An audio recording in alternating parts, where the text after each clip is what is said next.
Bonsoir, chers téléspectateurs, encore très heureux de vous retrouver dans cette émission Face au peuple. La commune de Kaloum est l'une des zones stratégiques du pays, car c'est dans cette commune où se trouve l'essentiel de l'administration guinéenne. Le budget annuel pour cette commune de 11 quartiers est passé de 4 milliards à 52 milliards de nos francs. La commune de Kaloum est confrontée à plusieurs défis, dont notamment l'assainissement, l'absence des toilettes publiques et entre autres. La maire de Kaloum, Mme Kabara Aminata Touré, maire de Kaloum, fait également plus de 100 jours, a fait plus de 100 jours à la tête de cette commune de Kaloum, très stratégique. Quels sont les contacts, quels sont les projets identifiés? Elle est face au peuple pour déballer tout dans cette émission. Mesdames et messieurs, on applaudit Madame la maire de la commune de Kaloum, Mme Aminata Touré. Bonjour, ça va? Merci. Bienvenue. Merci beaucoup. Alors, madame, l'un des rôles pivots dans votre commune, qui se trouve être la commune de Kaloum, c'est l'assainissement. Après votre installation, qu'est-ce que vous avez pu mettre en place? Je voudrais simplement vous dire que, après notre arrivée à la commune de Kaloum, suivant la volonté populaire des populations de Kaloum, exactement, nous sommes arrivés avec d'ambitieux projets pour changer la physionomie de cette commune. Et depuis, nous nous attelons à ce travail, qui n'est pas facile, vous le saviez tous. Les mauvaises habitudes se sont installées, les trottoirs ne sont plus respectés, les emprises sont prises d'assaut par des vendeurs et par toutes sortes de commerçants. Et donc, il est difficile de rendre la ville propre et surtout de la rendre visible, parce qu'il faut d'abord la rendre visible. D'accord. Ce qui est un réel problème. Et nous nous sommes, d'abord, tout le long de notre campagne, nous nous sommes attelés à cela, à nettoyer un peu Kaloum, à rendre Kaloum un peu plus attrayant. Parce que, comme vous saviez, Kaloum était appelée la perle de l'Afrique. Exactement. Et donc, autrefois. Voilà. Alors, nous nous battons pour que nous récupérions encore cette place de perle de l'Afrique que nous avons perdue.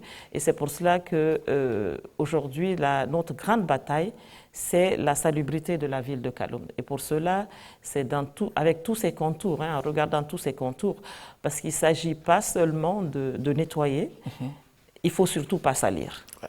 Et pour cela, il faut une forte sensibilisation que nous avons commencée. Nous avons commencé il y a une semaine avec des jeunes de 8 à 14 ans, de 100 jeunes des différentes écoles de Kaloum et que nous avons formés, accompagnés en cela par une ONG, ARD, qui a formé ces jeunes à comment débarrasser la ville de tous ces détritus, mais surtout pourquoi il ne faut pas salir. Oui. Et donc, je pense que la formation a porté. Nous avons donc déjà 100 jeunes ambassadeurs dans Kaloum. Sur le terrain. Sur le terrain, qui ont sillonné le premier jour avec moi. Nous avons fait le tour de Kaloum, des boutiques, des magasins, les devantures.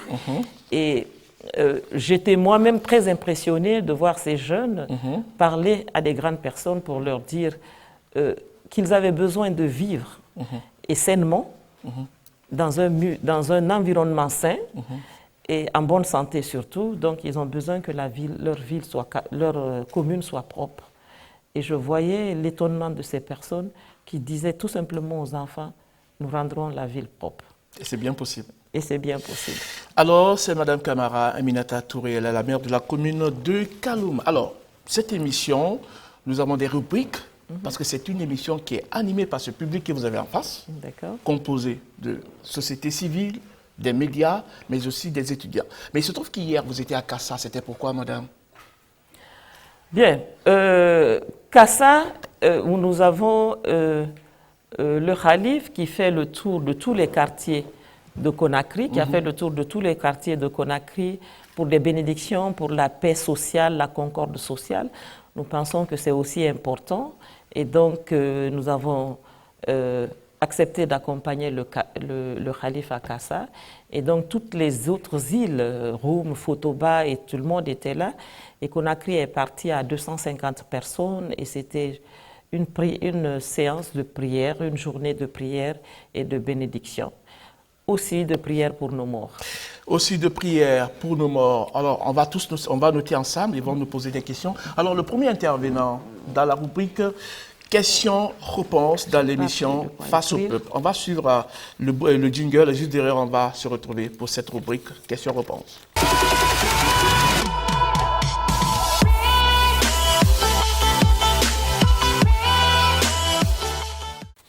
Le premier intervenant pour la rubrique questions-réponses, allez-y.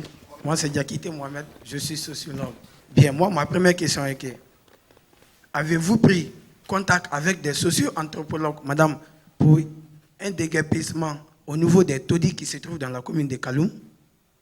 C'était ma première question. La deuxième question, Kaloum est composé des îles, madame. Aujourd'hui, la commune de Kaloum seulement peut emporter beaucoup dans l'économie guinéenne à travers ces îles. Quelle politique que vous avez entamée déjà pour l'aménagement de ces îles afin d'attirer assez de touristes qui quittent aujourd'hui l'extérieur pour venir voir la Guinée? Des questions que j'ai. Merci. Ok, personne suivante. Je reprends au nom de Mohamed Kondé, étudiant à l'Université libre de Guinée, département génie informatique, licence 4. Ma première question est la suivante. C'est la question? Comment pouvez-vous recruter un agent communal? Oui. Un agent sensibilisateur. Ma deuxième question est que faire si un de vos adjoints n'exerce pas les fonctions que vous lui avez confiées? Merci. Ok. Moi, c'est Kourouma Soumana, chargé à l'organisation et à la mobilisation du mouvement des jeunes démocrates de Guinée. Madame le maire, dans votre intervention, vous venez de souligner que vous êtes venu avec un projet. Pourquoi vous avez eu cette idée de projet? Quels sont vos partenaires? Combien de jeunes et femmes sont-ils employés et comment sont-ils traités? Je vous remercie. Je me nomme Simagan Lansne et j'ai des questions à vous poser. Ma première question, comme mon ami vient de le signaler, la commune de Kaloum, c'est vraiment une zone stratégique dans la ville de Conakry. Et il se trouve qu'il y a beaucoup d'insalubrité. Maintenant, je voudrais savoir, selon vous, quelles sont les causes de ces insalubrités et que comptez-vous faire pour résoudre ce problème-là? Et ma deuxième question, c'est par rapport à la jeunesse. Nous savons tous que la jeunesse guinéenne se trouve en chômage aujourd'hui, dans la majorité des cas. Et quelles sont les activités que vous avez préconisées pour l'employabilité ou bien pour que la jeunesse de votre commune quand même retrouve un job? Je vous remercie. Bon, on t'a compris. Personne suivante. Bonsoir. Moi, c'est Souma Fodé Lansana, étudiant en médecine, 52e promotion à l'université Gamal Abdel Nasser de Conakry. Donc, Madame le maire, parmi les missions assignées aux collectivités locales, selon le Code des collectivités locales en République de Guinée, figure au point 4, promouvoir et favoriser le développement économique, social et culturel de la communauté. Vous, en tant que maire, nous le savons tous, vous venez d'arriver, mais je voudrais savoir, qu'est-ce que vous avez comme projet ou plan pour l'épanouissement culturel de la jeunesse de Kaloum? Et deuxième question, à l'entame de l'émission, le journaliste avait rappelé que le budget communal de Kaloum était à 4 milliards et c'est passé à 52 milliards. Est-ce qu'avec cette somme, vous pensez que vos ambitieux projets seront réalisés? Je vous remercie. Oui, moi c'est Sovogui Maxime Bala, je suis secrétaire administratif du mouvement des jeunes démocratiques de Guinée. Alors, madame, Kaloum semble être la vitrine du pays. Pourtant, il ne l'est véritablement pas. Avez-vous pensé à un projet de modernisation infrastructurelle de la ville, puisque, en tenant compte, bien entendu, des droits des citoyens qui n'ont que Kaloum comme héritage? Si oui, quel est le niveau d'avancement des négociations avec les autorités? Puisqu'à un moment donné, on a même entendu le président parler de la modernisation de la ville de Kaloum. Sinon, quel est le blocus par rapport à cette question? Ok, personne suivante. Je me nomme Savané Ali, étudiant à l'université Amadou Dieng. En dehors de l'insalubrité, y a-t-il d'autres projets que vous envisagez pour les habitants de cette commune, précisément les jeunes? Je n'ai pas entendu de femmes. Ah, pourtant, il y a des femmes. Bonjour, moi c'est Manseling Abdoulaye. On va donner la chance à une femme après ce dernier qui va membre d'AGECODE, Action de jeunes et coopérants pour le développement de Guinée. Ma question est de savoir, Madame le maire, qu'envisagez-vous à l'avenir en qualité de maire pour la commune de Kaloum, voire même pour la ville de Conakry? Merci. Je me nomme Habibatou Diallo. Je suis la secrétaire chargée à l'information de l'association OGELT, Observatoire guinéen pour des élections libres et transparentes. Au fait, je voulais vous poser juste une question. En tant que femme, quels sont les défis auxquels vous êtes confrontées dans votre commune? Merci. Ok, je crois qu'on va rapidement commencer à répondre à ces questions. Allez-y, madame, on va commencer par la première personne. Oui, d'accord. La première question, je pense que c'était le déguerpissement. Voilà, de la ville. Le déguerpissement de la ville. Je vais revenir sur la question parce que je pense que à l'entame, je vous ai parlé de ça, de l'occupation sauvage. Vous saviez, il faut aussi une forte volonté politique de nous accompagner. Parce qu'il n'est pas facile de déguerpir les personnes qui se sont investies depuis une vingtaine d'années. Parce que l'État a un peu... Même ceux qui le font anarchiquement. Pardon? Même ceux qui le font anarchiquement. Même ceux qui le font anarchiquement. Mais ceci dit, nous avons commencé à déguerpir. Ah, oui. Vous avez le déguerpissement qui a été commencé par le gouvernement, le ministre de la Ville, au niveau du petit bateau et tout le reste, à Mentea, je pense que ça commence. Mais nous avons lancé la réhabilitation des 9 toilettes publiques de Kaloum. Donc à ce niveau, même au niveau des toilettes, les toilettes étaient anarchiquement occupées. Il y a des toilettes qui étaient devenues des boutiques de vente, des magasins de vente. Et dans chacune des toilettes, vous avez non seulement les toilettes, mais il y a aussi des laveries. Donc des personnes peuvent venir faire la vaisselle là. Et même là, c'était occupé. Et tout autour, les personnes ont construit des bars, des kiosques. Et nous sommes amenés à détruire. Et nous avons commencé à détruire.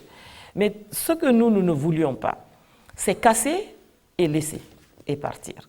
C'est pour cela que nous avons demandé à nos services de mettre des croix pour signaler à ces personnes que ces bâtiments seront dégagés, mais nous ne les toucherons que quand nous serons prêts. C'est ainsi que nous avons initié des projets.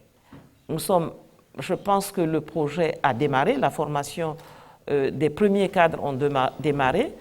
Nous avons un projet de formation de 150 jeunes dans le domaine du pavage. Et en principe, je pense dans une semaine, nous allons commencer ce programme, accompagné en cela par les filets sociaux. Et là, vous verrez que nous allons commencer d'abord la formation, ensuite la production et après la pause.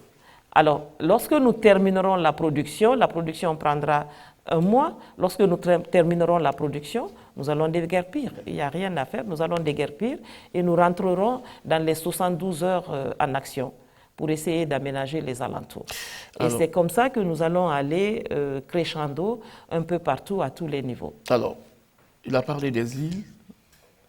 Oui, il a parlé des îles. Mais quelle politique comptez-vous mener pour attirer encore plus de touristes sur les îles? D'accord. Mais vous savez, les îles ont une situation spéciale. Comment ça? Les îles ne relèvent plus de la commune. Les îles relèvent du gouvernorat. Mais comme le travail n'avait pas été fait, l'adoption du projet final n'avait pas été faite par l'Assemblée et que les élections étaient là, il a été demandé aux îles de s'ajouter à Kaloum et voter avec Kaloum. Sinon, des projets pour les îles, nous les avons. Moi déjà, j'ai une ONG. Il y a 4 ou 5 ans, nous avons beaucoup travaillé aux îles, cette ONG qui s'appelait Silifé. Nous avons formé des femmes en saponification, nous avons formé des femmes des îles dans les cultures maraîchères.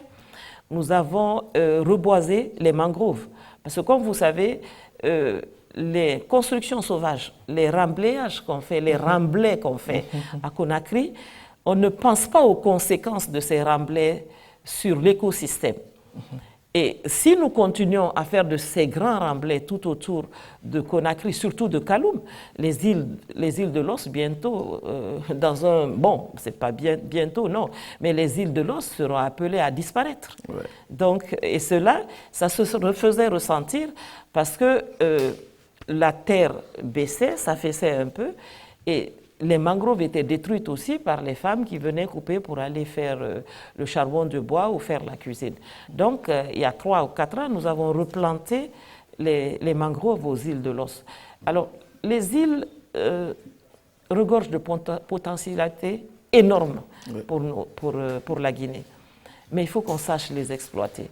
En ce qui nous concerne, nous ferons notre part. Et il y a le gouvernorat aussi qui fait assez pour les îles. Et je crois qu'il y a un projet ambitieux. Il y a un sous-préfet aussi, il y a 2 jours, qui a été nommé. Et je pense qu'il y a des organisations qui se feront à ce niveau. Mais sinon, le travail est énorme. Il n'y a plus de routes aux îles. Il n'y a pas d'électricité. Il n'y a pas d'école. Vous saviez que les îles brillaient de tout feu, hein. Elles s'étaient allumées 24 heures sur 24. Les fonctionnaires voulaient chercher à se faire affecter aux îles de l'Os parce qu'il y avait les villas et il y avait une cité. Hein. Et quand on vous affectait, vous ne partiez qu'avec votre valise. Alors tous les fonctionnaires cherchaient à se faire affecter. Il y avait 4 bateaux qui faisaient la navette entre les îles et Conakry tous les jours, hein, quotidiennement. Et donc tout ceci est parti à lambeaux, donc les îles aussi sont parties et plus personne ne veut habiter là et rien n'est fait. Mais nous pensons qu'avec le nouveau programme du gouvernement, les îles, nous trouverons une solution aux îles. En tout cas, nous continuerons à travailler pour le bien-être des insulaires. La question de Mohamed Kandé à présent. Vous savez, nous avons des contractuels. Nous avons à la mairie les services déconcentrés. Tous les départements ministériels pratiquement sont représentés à la mairie, mais nous avons aussi les contractuels. Nous avons trouvé des contractuels sur place et nous sommes aussi en train maintenant de remodeler cela. Parce que dans la mairie, il y a des services de recettes. Mais les services de recettes ne fonctionnent pas.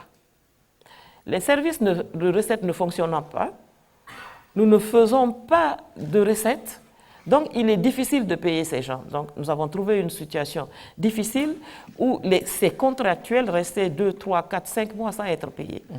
Alors il faut mettre toute une structure en place pour essayer d'abord de faire des recettes. Et pour ça, il faut une réorganisation. Et c'est cette réorganisation que nous sommes en train de faire pour pouvoir employer le maximum de personnes ressources à la mairie. Alors, personne suivante, c'est Kourouma, je crois qu'il parlait des partenaires. Depuis que nous sommes à la mairie, j'avoue que nous n'avons reçu aucune subvention. Il y a 4 mois, nous n'avons reçu aucune subvention. Nous fonctionnons sur nos recettes propres, des recettes de marché et autres, le cadastre, mais qui ne sont pas très, très importants. Le plus important pour une mairie en général, c'est la CFU, c'est la TUV, mais pour le moment, nous ne sommes pas rentrés encore en possession de cela. Mais ceci dit, nous avons des projets très ambitieux et nous allons aller à la recherche des projets. Mais il faut d'abord mettre une organisation et nous avons un droit de redevabilité vis-à-vis de nos élus. Et pour cela, il faut une bonne gestion. Il faut une bonne gestion. La bonne gestion amènerait l'étranger ou l'extérieur à faire confiance à la commune et à vouloir investir. Donc c'est tout un mécanisme qu'il faut mettre en place pour pouvoir aboutir à cela. Les projets, nous avons des projets, comme nous avons dit. Nous vous l'avons dit, nous avons déjà démarré les 9 toilettes publiques. Aujourd'hui, les 9 toilettes publiques reçoivent de l'eau. Il n'y avait pas d'eau dans les toilettes publiques. Aujourd'hui, les 9 toilettes publiques reçoivent de l'eau. Mais ceci dit aussi... Ces toilettes sont gratuites? Oui, non, il faut une gestion. Allez-y. Bon, donc, mais il faut réaménager ces toilettes publiques. Parce que comme vous savez, moi je suis un peu dans le BTP depuis quelques années. quand on fait les constructions dans notre pays, les installations ne suivent pas. Les bonnes installations ne suivent pas. Je donne un seul exemple, c'est l'installation de la tuyauterie. On met des tuyaux horizontaux, alors qu'il faut mettre des siphons qui puissent permettre le dégagement des odeurs. Et là, il faut pouvoir les installer au moment de la construction.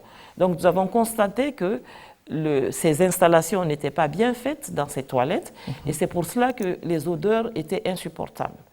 Donc, il faut réfectionner complètement ces toilettes publiques pour pouvoir les rentabiliser aussi, parce que c'est encore source de recettes pour la commune. Ouais. Donc, pour cela, nous avons lancé un vaste projet aussi, un vaste programme, et nous sommes à la recherche de financement de ces toilettes publiques. Donc, déjà, nous avons les toilettes publiques. Nous avons le pavage. Il y a un programme de pavage des voiries, d'abord de l'aménagement des voiries marocains, un projet marocain, et qui est situé sur certains axes de Conakry. Et donc, nous ne toucherons pas à ces axes. En principe, je pense que c'est dans un mois que ça démarre. Nous ne toucherons pas à ces axes, nous toucherons aux autres axes, c'est-à-dire que nous allons commencer à rentrer dans les quartiers pour faire le pavage et les axes aussi qui ne sont pas concernés par le projet marocain. Alors, la personne suivante, c'est Simakan qui parle de l'insalubrité, les causes. Je crois que ça a été répondu en partie, mais essaye de voir pour satisfaire un peu sa curiosité. Oui, l'insalubrité, c'est d'abord l'incivisme. L'incivisme qu'on vit en Guinée. Vous verrez même une personnalité dans sa voiture, dans un gros cylindré, manger une banane et puis ouvrir les vitres et jeter la peau de banane. Donc c'est d'abord l'incivisme. Il faut qu'on prenne conscience qu'il faut que notre environnement soit propre. Les bonnes femmes qui font la cuisine, les trottoirs sont des lieux de cuisine aujourd'hui. On fait des cuisines un peu partout. Donc tout est sale. Et c'est pour cela que parmi les projets, nous avons aussi initié des cuisines communautaires. Les cuisines communautaires, nous avons ciblé, je pense, trois grandes cuisines communautaires pour amener ces femmes à aller vers ces cuisines communautaires et abandonner les trottoirs. Ensuite, vous voyez que la lessive même se fait sur les trottoirs. Donc nous avons décidé de créer aussi 4 grandes laveries, pour amener ces femmes qui n'ont pas de place à aller vers ces laveries. Déjà, dans les toilettes publiques, vous avez des laveries. Mais nous avons besoin, il y a des quartiers qui sont très populeux, comme Coronti 1.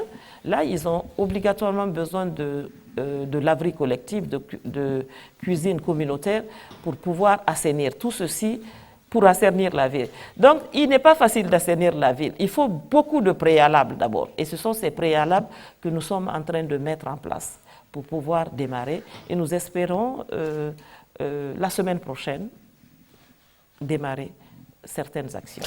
Nous espérons la semaine prochaine démarrer certaines activités. Madame, nous allons continuer avec la personne suivante à présent qui parle un peu de la jeunesse qui se trouve en chômage.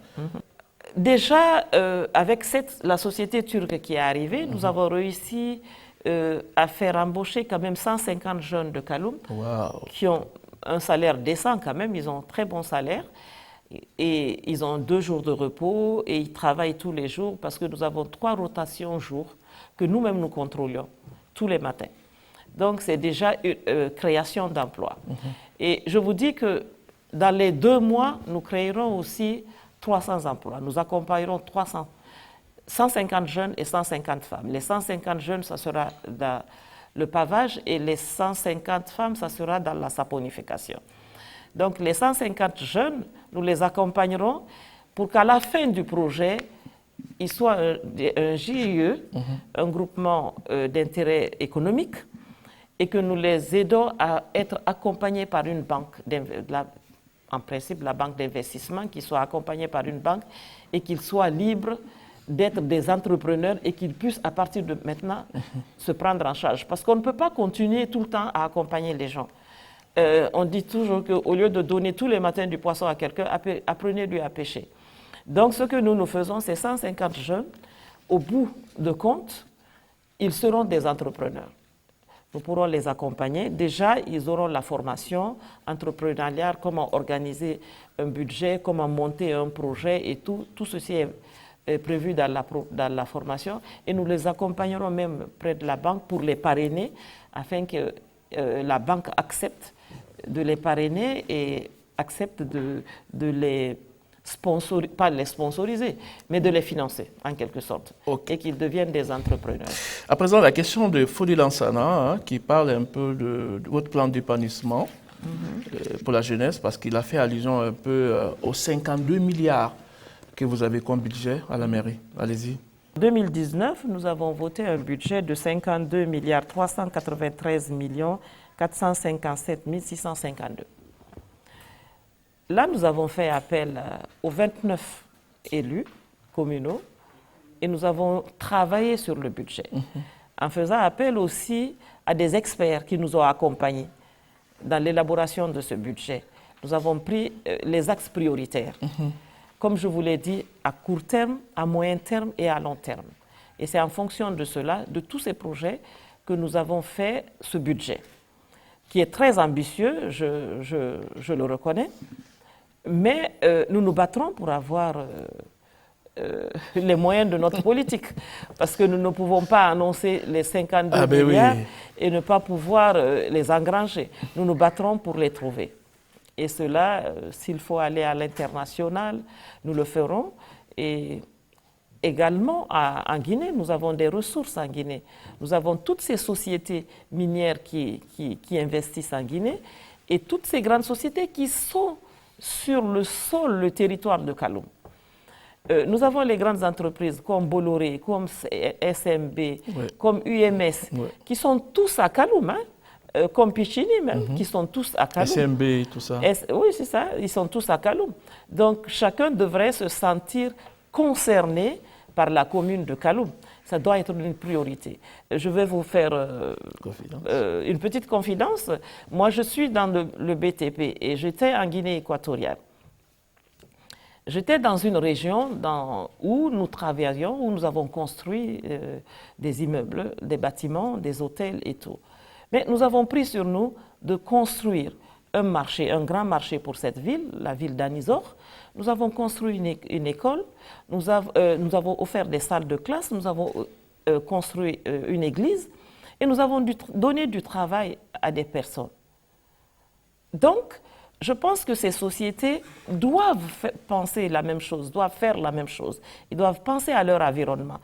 Parce que ça ne sert à rien de rentrer dans un bureau climatisé si vous devez sauter au-dessus d'ordures ou au-dessus d'eau usée. Ouais. Donc pour cela, chacun doit contribuer. Je pense que ça devrait être le b.a.-ba. Mais nous avons décidé de venir humblement vers eux, échanger avec eux et essayer ensemble de trouver une solution et savoir comment ils peuvent s'investir et s'impliquer dans le développement socio-économique de Kaloum. Alors, Sovogui, qui pose la question, je crois qu'il y a des similitudes par rapport aux deux questions. Lui parle de la modernisation de la ville. Je crois que vous avez touché certains points. Allez-y. Voilà. Il n'y a aucune fleur à Kaloum. Ça, c'est déjà triste. Parce que Kaloum il y avait des fleurs partout à Kaloum. Vous aviez des hibiscus partout à Kaloum. Vous avez des bougainvilliers partout à Kaloum. Vous avez des lauriers roses, bleus, blancs, à Kaloum, et aujourd'hui, vous n'avez pas une fleur à Kaloum. C'est déjà un drame pour nous. Et c'est ainsi que nous avons des services à la commune, le service des eaux et forêts, où nous avons des hommes compétents, parce qu'ils sont sortis des grandes écoles de Foulaya, qui ont formé des étudiants brillants, et des agronomes très brillants aussi, qui sont là à la commune de Kaloum. Nous avons commencé aussi le travail avec eux pour essayer de créer un jardin botanique à Kaloum. Parce que Kaloum n'a même pas de poumon écologique. Kaloum est sale et on ne respire pas à Kaloum. Vous avez le port autonome, le port qui dégage tout ce qui est poussière de bauxite, de clinker. Vous avez Tombo qui dégage tout ce qui est gaz toxique. Et en plus de cela, vous avez les constructions anarchiques et il n'y a aucun arbre, il n'y a aucune plante. Et c'est pour cela que nous avons l'intention de créer un jardin botanique à Kaloum et d'améliorer un peu les parterres à Kaloum. Je pense que très bientôt, vous allez voir à des carrefours de Kaloum des fleurs de couleur qui vont changer. Mais avant tout ça, il faut le préalable, il faut assainir. Donc encore et encore, le problème récurrent, c'est l'assainissement qui revient toujours. Alors, en dehors de l'insalubrité, c'est la question de Alice Savané. Alors, les projets que vous avez pour encore employer encore plus de jeunes? Nous avons des terrains, des parcelles de l'État qu'on donne à des privés pour investir. C'est une très bonne chose, je n'ai rien contre. Mais nous sommes rapprochés un peu des autorités compétentes pour leur dire, vous pouvez à nous aussi octroyer ces terrains. Nous sommes capables de lever des fonds pour construire des immeubles, pour construire des plateaux de bureaux, pour construire des logements pour les habitants de Kaloum. Et ceci serait des recettes pour la commune. Nous n'avons toujours pas besoin de tendre la main à l'État. Nous devons créer nos propres sources de recettes. Et cela aussi, c'est une problématique. Et c'est une bataille que nous continuerons, mais nous avons sollicité de le faire, de nous aider à le faire, à obtenir. Nous pouvons avoir les terrains et lever des fonds. Les privés lèvent des fonds, nous pouvons lever des fonds. Et l'avantage, c'est quoi? C'est que ces fonds, ces recettes iraient dans la caisse de la commune. Donc, contribueraient à enrichir la commune. Nous permettraient de construire de nouvelles écoles, d'améliorer l'environnement sanitaire et tout le reste. Nous avons des centres de santé qui sont dans des états déplorables. Nous avons visité, par exemple, le centre de santé de Klowodi. Aujourd'hui, notre hantise, c'est là, notre bataille, c'est là. C'est comment reprendre le plus tôt que possible ce centre de santé avant la saison des pluies, parce que les femmes accouchent en recevant la pluie sur la tête. Ça veut dire quoi? Ça veut dire que malgré tout ce que ces cadres compétents, que nous sachons, que nous connaissons compétents, ces médecins qui sont dans ce centre, ils mettent tout. Ils sont même prêts, nous les avons vus mettre la main à la poche pour essayer d'améliorer les conditions quand même des femmes qui viennent accoucher. Mais malgré cela, il y a des travaux qu'ils ne sont pas capables de faire. Donc, pour cela, il y a vraiment, c'est un challenge Kaloum. Parce que ce n'est pas grand, ce n'est pas très étendu, c'est sur 5 km², à peu près 5,04 km². Mais il y a une concentration forte. Mais au-delà de tout cela, c'est des milliers de personnes qui sont déversées à Kaloum tous les jours et qui repartent le soir en nous laissant un Kaloum tout à fait sale. Nous avons une séance de travail aussi avec l'Office du pétrole pour ces camions qui viennent garer à n'importe quel moment de la journée. Nous allons aller vers le port autonome aussi pour ces conteneurs qui viennent garer à toutes les heures. Il faut qu'on sache et qu'il y ait un programme, qu'on sache qu'un conteneur, quand il rentre, il vient pour charger, il part et de quelle heure à quelle heure il faut établir. Mais tout ça, nous seuls, nous ne pouvons pas le faire. Nous sommes obligés de nous adresser à ces administrations. Ok. La dernière question, c'est Abibatou. Les défis? Pour les femmes, je pense que d'abord, nous avons des avantages dans ce pays. Parce que nous avons connu des grandes dames dans ce pays.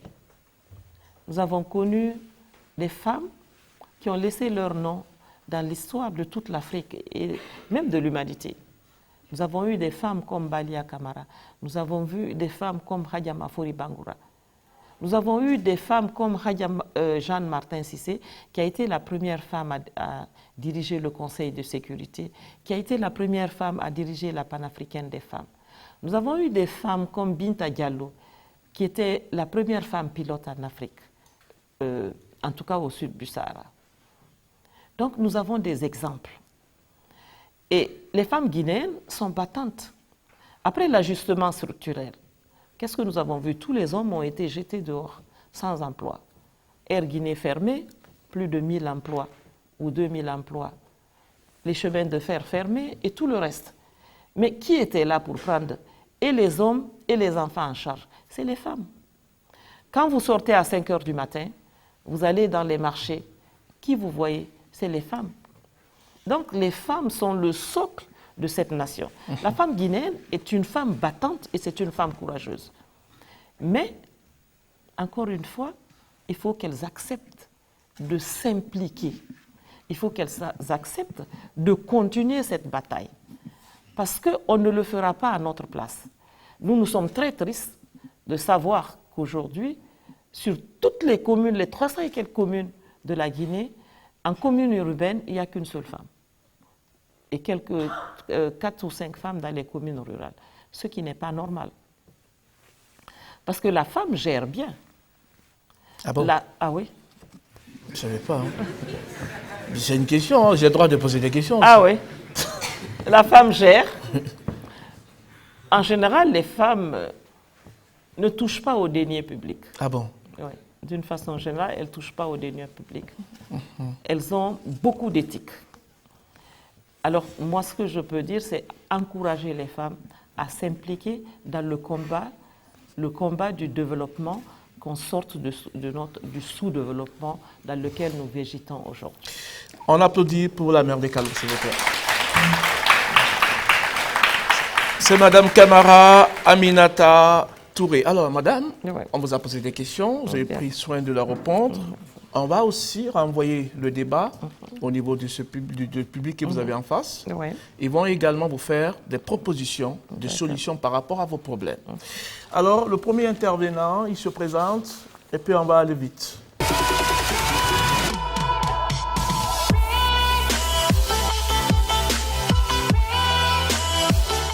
Je reprends le nom de Mohamed Kormikoni. Je suis le président de la commission de communication de la COFIG. Bon, Madame le maire, nous constatons que dans la commune de Kaloum, les habitants sont confrontés à des sérieux problèmes dans le cadre des logements. Donc, en tant que jeune, je vous propose la construction des logements sociaux avec un prix abordable pour qu'ils puissent payer sans aucune difficulté, en fait. Merci. OK. Personne suivante. Je m'appelle Mahmoud Nabé. Je suis le secrétaire chargé du projet du MJD. OK. Bon, moi, j'ai des propositions à faire à madame. Beaucoup de propositions. Hein. Je devrais faire de sorte que tout le monde a un travail organisé, de sorte que tout le monde a sa place dans la commune de Kaloum. Est-ce que vous me faites comprendre? Dans ça, vous devrez prendre des mesures aussi à punir. C'est très simple. L'insalubrité et consort là, ça c'est des faux problèmes. En 1995, s'il vous plaît, en 1995, moi je suis quitté de Banco, je suis venu ici là. Mais Conakry était propre. Parce qu'il y avait Tanti Fenseni là, directement, tout le monde, les brigadiers passaient porte par porte et vérifiaient si c'est sale, directement le chef de famille et les dames là, vous allez partir au commissariat. Mais tout était propre en ce temps. Mais c'était cool. Directement, mais si vous punissez, vous devrez voir que directement c'est très simple de rendre Conakry même plus propre. Moi d'ailleurs, je me présente directement, prochainement, je vais me présenter pour être maire dans la commune de Matodi.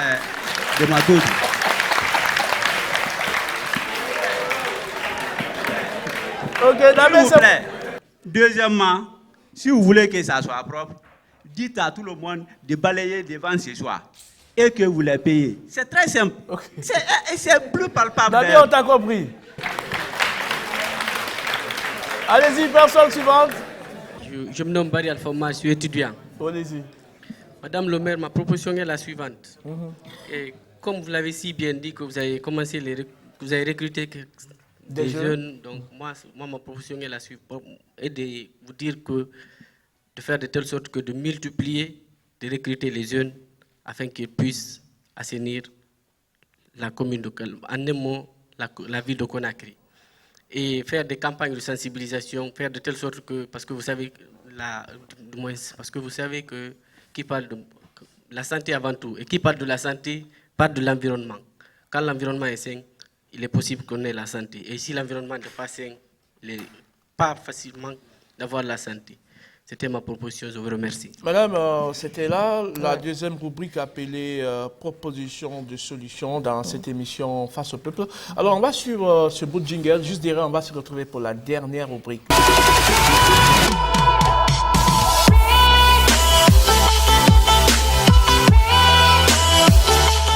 Alors madame, on va encore repartir dans ce public pour le plaidoyer. Je crois que le premier intervenant, il va se présenter. Je me nomme Yula Mbalo Fatmata. Le point que j'aimerais aborder est le suivant. Nous savons tous que les femmes de Kaloum, ce sont des femmes qui pratiquent principalement l'activité de mareyeuses. C'est des mareyeuses. Mais malheureusement, elles sont confrontées à beaucoup de problèmes qui sont entre autres la conserverie. Elles n'ont pas où conserver leurs poissons. Les fumoirs. Les fumoirs, j'ai été moi-même en ville, j'ai vu des fumoirs, mais j'ai vu que lorsque c'était en saison pluvieuse, ce n'était pas du tout possible de travailler paisiblement. Ça, c'était mon constat. Et après, le marché. Kaloum, c'est vrai, ce n'est pas trop vaste, mais c'est un marché que les gens aiment beaucoup fréquenter. Moi, je pense que ce n'est pas un marché adéquat, qu'il devrait y avoir beaucoup plus de rénovation. Je ne doute en aucun cas de la force de Madame Aminata. Parce qu'on sait qu'une femme, c'est elle qui connaît son foyer. Et qui connaît son foyer peut mieux gouverner.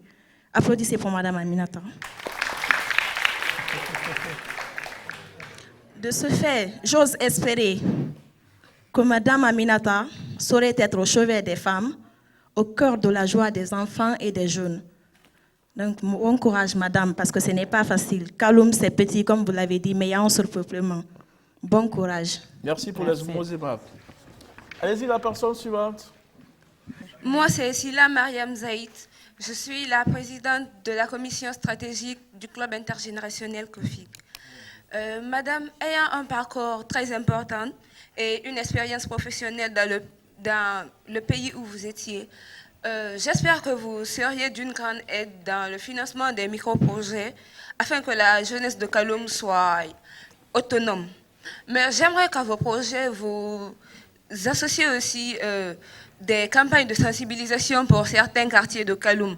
Parce que vraiment, lorsqu'on rentre dans certains quartiers de Kaloum, tels qu'à Temineta, la route, ce n'est pas pour les véhicules, mais plutôt pour les personnes. C'est le bail travail, c'est le bail prépare. Donc c'est ce que j'avais à vous proposer. Merci. La personne suivante, c'est... Je vous remercie très sincèrement pour votre brillante intervention. Je voudrais, en dehors des 500 jeunes, 200 dont vous avez déjà pris en charge et 300 dont vous comptez prendre, que vous pensez un peu plus à inclure la couche juvénile dans la gestion administrative des tâches communales, quoi. Et qu'en est-il de votre équipe Kaloum Yidji? Je vous remercie.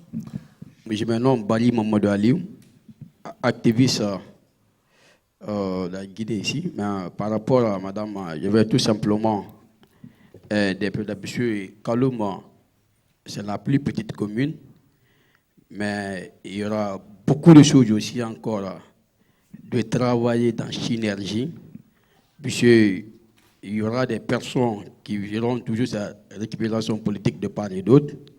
J'aimerais que vous travaillez dans l'honnêteté, de faire approcher toutes les personnes bonne volonté pour que puisse pour l'épanouissement du Kaloum. Il y a certaines personnes qui sont un peu malins par rapport à ça, pour juste dépanner des autres, soit-dire pour stigmatiser des personnes. J'espère bien que, madame, vous avez essayé d'approcher tout le monde pour que vous travaillez ensemble. Et nous prions le Tout-Puissant Allah que, depuis votre projet, que le Dieu vous accompagne. OK. La dernière personne, c'est Salah Touré. Allez-y. Le plaidoyer, n'est-ce pas, que je vais faire à madame, je sais que le droit des propriétés est reconnu, mais ceux qui sont, vous venez de parler ici, ceux qui sont anarchiquement installés, n'est-ce pas, dans la commune Kaloum, seront déguerpis. Alors je voudrais, est-ce que vous ne faites pas en sorte que ces personnes-là ne soient pas, n'est-ce pas, ne soient pas restées sans abri, quoi, comme si, n'est-ce pas, on a connu le cas de Kapororaï. Et est-ce que vous n'avez pas fait, n'est-ce pas, une issue favorable pour que ces personnes, n'est-ce pas, puissent vivre mieux aussi? C'était les plaidoiries que je voudrais faire, Madame Aminata. Ok. On applaudit pour les intervenants. Je crois que Bangali, on va donner la chance à ce dernier qui va juste faire un plaidoyer. Je suis Baldé Elajadama, membre du mouvement des jeunes démocrates. Je pense que, madame, vous êtes à féliciter. Comme vous l'avez dit, vous êtes la seule femme maire dans les communes urbaines de la Guinée. Ma plaidoirie est très simple. Il s'agit juste d'aller vers les pays comme le Rwanda, par exemple. Nous savons que le Rwanda, c'est un exemple maintenant. En Afrique et comme partout dans le monde, se référer, apprendre auprès d'eux et venir pratiquer ça ici, notamment dans le cadre de l'assainissement. Merci. Ok, je crois que c'est le dernier intervenant. Madame, vous avez écouté tout le monde? Des commentaires là-dessus, peut-être? Oui, le plaidoyer. Ouais. Où il y a M. Mohamed qui a parlé des logements sociaux. Je pense que là, je vous ai déjà parlé de cela pour dire que Kaloum, c'est les familles. Nous savons que tout Kaloum, c'est des familles. Mais il y a des biens de l'État aussi. Donc tout ce que nous pouvons, c'est faire un plaidoyer vers l'État, qu'on nous octroie ces terrains et ces parcelles pour qu'on puisse nous-mêmes lever les fonds et investir. Donc je pense que j'ai déjà répondu à cette question. Monsieur Nabé, balayé. Le futur maire. Le futur maire.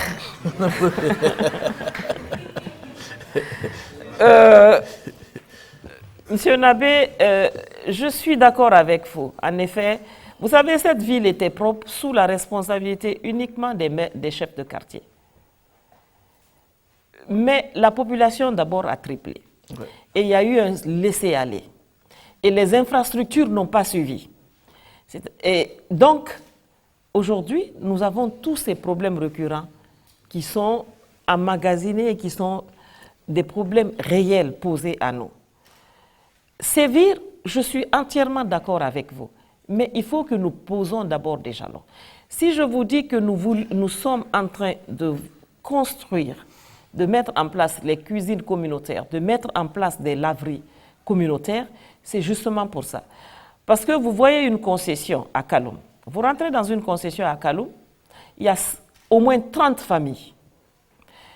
Il y a des maisons où les gens dorment même à tour de rôle. Donc, ils n'ont pas où faire la lessive, ils n'ont pas où faire la cuisine. Ils viennent sur les emprises. C'est pour cela que nous disons, nous allons d'abord mettre les cuisines communautaires, les laveries communautaires. À partir de là, ce n'est pas quelque chose de long. On a les fonds. En 3 mois, les cuisines communautaires et les laveries communautaires sont prêtes. À partir de là, nous sévissons. Mais c'est clair. La question ne se pose même pas. Vous avez une cuisine communautaire, on vous voit. D'abord, on va aménager. Donc, il n'y aura même plus de place pour ces personnes. Parce que quand on va aménager et qu'on va faire le pavage et qu'on va mettre les dallettes, on va fleurir, on va mettre le mobilier urbain. Donc, il n'y aura même plus de place pour ces personnes de venir. Mais ceux qui enfreindront à la loi, bien sûr, seront frappés par la loi. Mais avant de sévir, il faut prendre des dispositions. On ne peut pas venir tomber sur des populations comme ça et leur dire à partir d'aujourd'hui, c'est cela ou rien, alors qu'il n'y a rien. Il faut qu'il y ait quelque chose et à partir de là, on peut poser des jalons. Okay. Donc, c'est pour répondre à votre question, M. Nabé. Monsieur Oumar, je crois que c'est le recrutement. Hein. Là aussi, encore une fois, nous avons besoin de fonds pour pouvoir recruter. Parce que nous ne voulons pas recruter et être incapables de donner tous les fins du mois le salaire à nos travailleurs. Et c'est pour cela que nous sommes en train de trouver des poches de recettes. Nous sommes à la recherche de poches de recettes et nous trouverons. Hein, nous sommes vraiment en train de trouver. Je préfère ne pas l'annoncer dès maintenant, mais quand les choses vont commencer, vous verrez. Plus nous trouverons les poches de recettes, plus notre assiette fiscale aussi sera grande. Plus nous embaucherons en ce qui concerne la mairie et toute autre chose. Temineta est pour les routes, c'est vrai, je suis d'accord avec vous. C'est toujours l'encombrement des... Il n'y a pas de route. tout est encombré, c'est ça. Même sur les trottoirs, les gens ont construit. Vous avez des chambres sur les trottoirs. Et c'est pour cela qu'on assiste maintenant, quand il y a des accidents, les camions qui débrayent, là, ils vont directement dans les chambres des personnes. Et alors, si un camion débraye à Kaloum, ça sera exactement la même chose. Il y a pire que tout cela. Vous savez qu'il y a 2 incendies, 2 voitures qui ont pris feu à Koronti, à côté de 150 camions. Camions remplis de carburant et vides. Parce que, comme nous l'avons appris, les carburants vides sont plus dangereux que les carburants remplis d'essence. Parce que les carburants vides dégagent du gaz. Et là, même dans l'air, il suffit qu'il y ait une brindille pour que ça explose et que ça prenne feu. Alors, imaginez, tout autour de ce parking, on vend du carburant. C'est du carburant qu'on vend tout autour. À l'intérieur, vous avez 150 camions et 2 voitures qui ont pris feu. Si ce jour, les services n'avaient pas réussi à arrêter, à éteindre ce feu, cet incendie, c'est toute une partie de Koronti qui aurait sauté. C'était des milliers de morts qu'on aurait compté. C'est pas seulement Koronti. Ouais, ça aurait débordé sur Tombo et tout le reste. Oui. Donc, je suis entièrement d'accord avec vous que c'est un problème récurrent et c'est un problème très, très sérieux que les personnes n'imaginent pas. Parce que quand vous touchez, le Guinée, c'est incroyable, on a perdu nos repères. Quand vous touchez à la table d'une personne, c'est incroyable ce qui peut se déclencher. Mais la personne n'est même pas consciente du danger qu'elle court elle-même.